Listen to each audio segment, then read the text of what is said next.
రాజుగారు అని చెప్పేసి పిలుస్తున్నారు కదా సార్. అవునండి. అంటే ఏఆర్ఎం కాఫీ ప్లేస్ అని చెప్పి మీరు పెట్టడం జరిగింది. అంటే ఏఆర్ఎం అంటే ఏంది అసలు?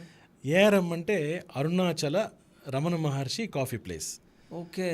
ఈ మనకి తిరువన్నామలై అంటాం, అరుణాచలం అరుణాచలం, అంటాము. అవును అక్కడ చాలామంది శివుడిని దర్శించడానికి వెళ్తారు. అవును అవును. బట్ నేను 2014 నుంచి 2016 వరకు అరుణాచలం వెళ్ళి ఆశ్రమంలో ఉండిపోయాను. 2014 నుంచి 2016 వరకు కంప్లీట్గా ఇంటికి కూడా రాకుండా మధ్యలో ఇంట్లో వాళ్ళు వచ్చి నన్ను అక్కడ చూసేవారు.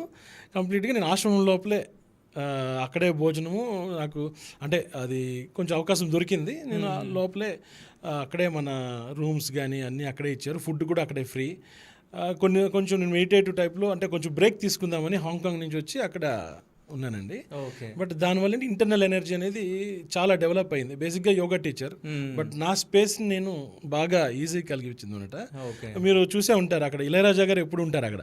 ఇళయరాజా గారు కావచ్చు, మన వెంకటేష్ గారు కావచ్చు, వీళ్ళందరూ కూడా వచ్చి వెళ్తుంటారు. నేనైతే రోజు మనం దర్శనం చేసుకున్నప్పుడు గురువు గారిని ఇళయరాజా గారు కంప్లీట్గా అక్కడే ఉండేవారు. అలాగా ఒక 3 years 2016 వరకు ఉన్నాను.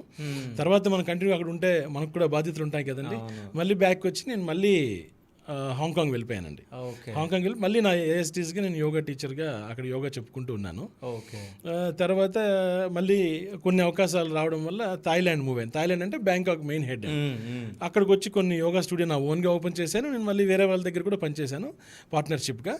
ఇప్పుడు ఆ జర్నీలో మీకు తెలిసిందే 2019 ఇక్కడ ఇండియాకి 2020లోనూ ఆ టైంలో 19 ఎండ్ మనకి కోవిడ్ మాకు ముందే వచ్చేసి మేము అక్కడ స్టక్ అయిపోయాం.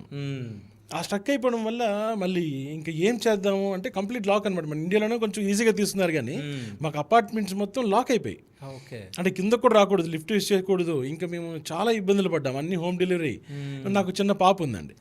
ఇంకా ఇలా కాదని చెప్పేసి నేను ఇంకా ఖతార్ ఎయిర్వేస్ బుక్ చేసుకొని దుబాయ్ వెళ్ళి దుబాయ్ నుంచి ఇండియాకి వచ్చేసాను.